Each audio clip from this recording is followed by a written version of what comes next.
ou não reajuste, que dialogavam, inclusive, com esse problema da crise financeira. Eu não acho que a USP vai acabar durante a sua graduação, acho que ela vai continuar existindo, pode mudar o caráter e tudo, mas ela vai continuar existindo. Inclusive, já passou por crises financeiras maiores, enfim, em outros momentos também, né, com menos verba e tudo mais. Então, não é uma situação tão catastrófica desse ponto de vista. Mas uma das questões que a gente levantou, inclusive durante a nossa greve, que está relacionado com o tema da democracia em primeiro lugar, nós não sabemos ao certo, tudo bem que agora tem algumas iniciativas, que eu acho, inclusive, é parte da greve, inclusive como portal de transparência, mas que é bastante limitado. Nós não sabemos ao certo qual é o que entra na universidade e como ele é gasto. Não sabemos, ou seja, tem normalmente tabelas muito genéricas e tudo mais, é difícil compor isso. Então, em primeiro lugar, é difícil saber com certeza qual é a dimensão real da crise. Nós não estamos duvidando que exista alguma crise financeira, mas não temos como saber com certeza qual é a dimensão real, porque é preciso abertura total de todas as contas da USP. Ou seja, não só a divulgação dos salários, a divulgação de tudo que é gasto, como é gasto, qual é o preço do tijolo, qual é o preço de tudo, ou seja, que paga e essa coisa toda. Então, é preciso que tenha a ver com uma medida democrática, a abertura total das contas da universidade. Isso, uma primeira coisa. E, segundo, é uma reivindicação histórica do movimento, sim, solicitar mais verbas para a universidade e para a educação de conjunto.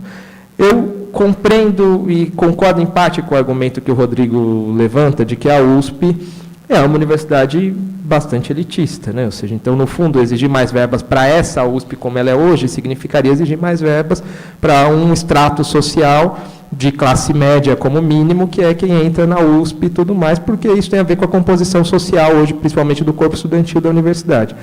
Tem um acordo com isso. No entanto, parte da nossa reivindicação é mais verbas para a universidade, mas também temos uma série de outras reivindicações que implicam, inclusive, em atacar esse caráter elitista da universidade. É um conjunto de reivindicações nesse sentido. Por exemplo, a discussão do acesso. É uma pena que o Núcleo de Consciência Negra não veio aqui, já concluindo, porque escandaloso, enfim, a questão do número de negros que nós temos na universidade. Os negros, de modo geral, estão, na maior parte dos casos, entre os funcionários e entre os funcionários terceirizados, inclusive. E no corpo estudantil e no corpo docente, então, existe muito pouco. Então, tem toda a discussão da questão do acesso da universidade, enfim, e de mais verbas para a educação de conjunto, porque também acho complicado o argumento de que não tem dinheiro do Estado, porque metade do orçamento, por exemplo, da União, vai para pagar juros e amortizações da dívida pública. Então, tem questões de prioridade política ou não.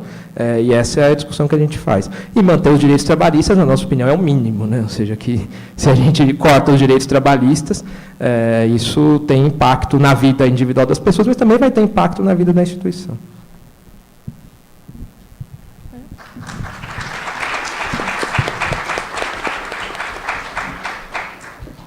Eu vou começar antes, só pegando um pouco da fala do professor Drogovic, em relação à grande vitória de 2013.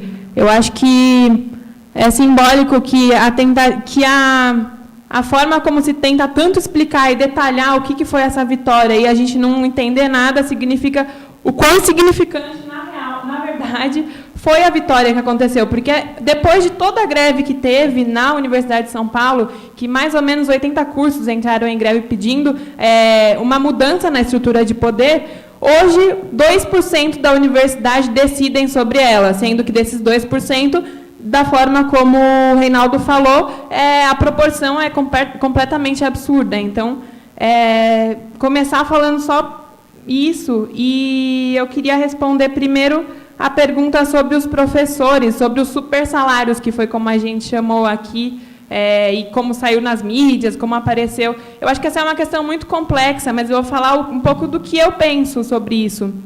Eu acho que existem casos diferentes. Eu acho que existem casos de professores que têm 90 anos, que estão 60 anos trabalhando na Universidade de São Paulo, e que esses foram os principais usados pela mídia, principalmente para confundir a gente, porque foi denunciado o supersalário, mas o que tinha que ter sido denunciado era o superpoder, porque é o que está diretamente ligado também ao supersalário.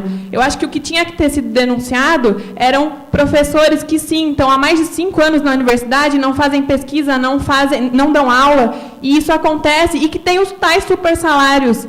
e que são, na maioria, quem decide as coisas dentro da Universidade de São Paulo. E é por isso que a gente diz que é tão velha e arcaica essa estrutura, porque tem pessoas que tomam as decisões, muitas pessoas que tomam todas as decisões pelo corpo universitário, por toda a comunidade universitária, e que, na verdade, são... Gabriela, seria bom você qualificar isso. Se existem professores que estão aqui há 5 anos e que têm super salários, você pode nos avisar. Aliás, você pode entrar na internet Professor, e para mandar um concluir e-mail a minha para mim. fala, em todos os conselhos universitários dos quais eu participei, eu fiz exatamente essa denúncia. Então, eu acho que isso só não está sendo averiguado por falta de vontade. Posso concluir? Sem ser interrompida, por favor? E eu acho que essa é a questão que tem que ser... Porque o superpoder é o real problema nessa universidade. Então, eu acho que essa é a questão que teria que ser investigada e que teria que ser denunciada. E, para responder, até me perdi na fala.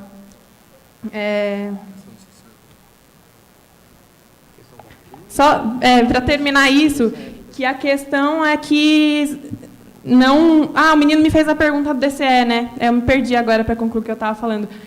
Como eu não sei exatamente a crítica específica que eu vou dizer de forma ampla que a Universidade de São Paulo é um espaço muito diverso, é um espaço em que existem diversos grupos políticos, existem partidos políticos, tem o PT, tem o PSDB, tem o PSOL, tem o PSTU, tem diversos partidos, tem diversos grupos que também não são de partidos, então a diversidade e as discordâncias são muito grandes. Acredito que no ano passado, principalmente, por conta de que os estudantes não foram tão protagonistas na mobilização, porque foi uma greve, foi uma mobilização principalmente pela questão salarial, que foi muito justa, aconteceram bastante divergências mesmo, porque quando a gente não tem um foco de luta e uma coisa que consiga unificar, acontecem muitas divergências, diferente do que foi mais em 2013, que foram muitos cursos, muitos estudantes com uma pauta única, outras também, mas que tinham aquilo em mente, que era a questão democrática. Então, eu acho que isso é uma coisa que dá para, de forma geral, entender, mas eu estou disposta também a conversar com você para saber qual que é a coisa específica, e aí a gente pode se entender.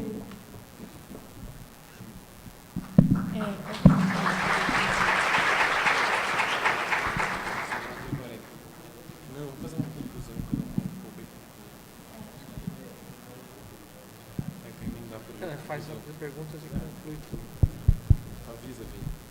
Gente, a gente vai fazer mais um ciclo, uma rodada de perguntas, e aí os convidados depois vão ter um tempo para responder essas perguntas e já finalizar, fazer suas falas finais. Quem quer perguntar, levanta a mão rapidinho.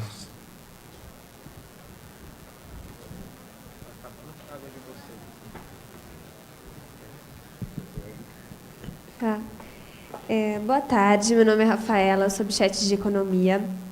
E eu gostaria de fazer uma pergunta, ainda voltando à questão da crise econômica, né? Acompanhando pelos jornais, pelos veículos midiáticos, parecia aparentemente que a culpa era do governo estadual na questão orçamentária da USP. Pelo que eu acompanhei da apresentação de vocês, a questão orçamentária direcionada à USP é aparentemente suficiente.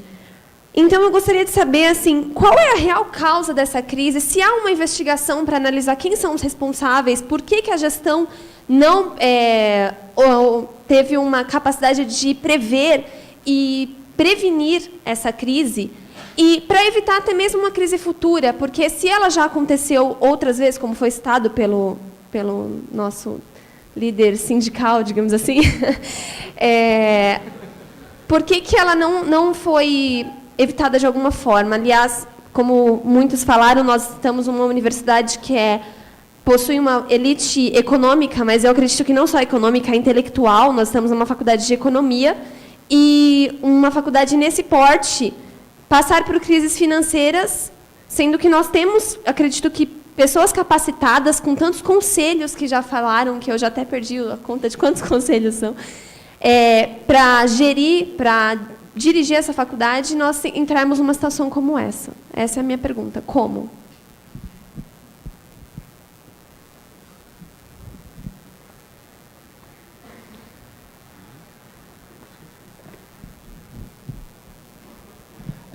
Oi, eu sou João, o calouro de economia, e eu ouvi muito democracia, a palavra democracia, E quando eu penso na estrutura que é meritocrática da entrada na faculdade, eu entendo a USP, eu sempre entendi como a manutenção das elites na administração privada e pública do país. Eu não vejo uma perspectiva de mudança desse quadro, enquanto não tiver uma mudança bem efetiva nesse sistema de seleção.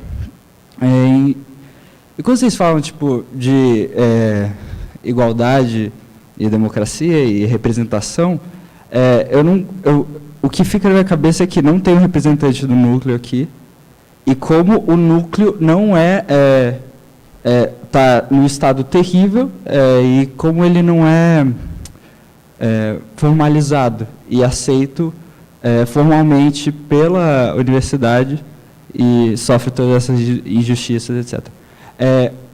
Para os dois que falaram mais, os estudantes do CA e do... Eu esqueci o nome, mas... tá bom, isso. Vocês realmente veem uma mudança desse quadro e não tem não tem nada de curto prazo que pode ser feito para mudar essa situação, essa conjuntura?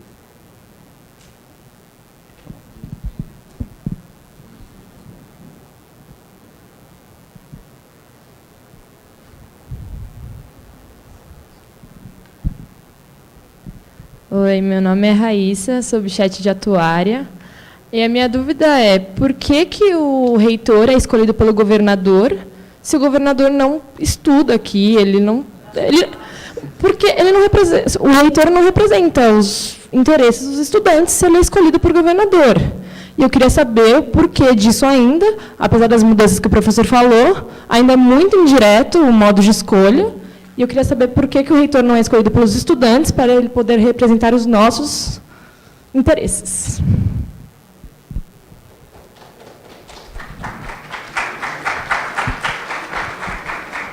Mais uma? Acabou? Vai mais uma que faz 7 minutos, então. Hã? A gente vai fazer 7 minutos. Faz mais uma e... Isso. Oi, primeiramente boa noite. Meu nome é Sauro, eu sou bicho de Conte. E eu gostaria de fazer uma pergunta principalmente direcionada para o CA, que para todo mundo aqui, acredito que foi difícil o ingresso na faculdade, e não tentando mudar isso, mas com certeza tem que aumentar o número de negros, de todas as partes, cotas, raciais ou sociais. Mas, de certa forma, isso não traria, não com relação às cotas, mas outros métodos de ingresso, isso não traria, não é isso que a dificuldade da entrada, não é o que traz o mérito da faculdade de ser tão difícil de poucas pessoas conseguirem ingressar, porque você pega Harvard, você tem quantas pessoas conseguem ingressar? O processo seletivo é literalmente seletivo. Então, qual outra forma que você teria de fazer com que as pessoas entrem, seja justo e ainda assim tenha o nome e a qualidade de ensino? Obrigado. Qual ordem vocês querem fazer? Inverso? Bom, a gente fez, para responder as outras perguntas, a ordem Rodrigo, o professor, o Reinaldo e a Gabi. Então, agora a gente inverte. Vai Gabi, Reinaldo, e aí depois o professor e aí o Rodrigo. E aí também só lembrar para vocês que já façam a fala de vocês, concluindo, e aí a gente termina, tá bom?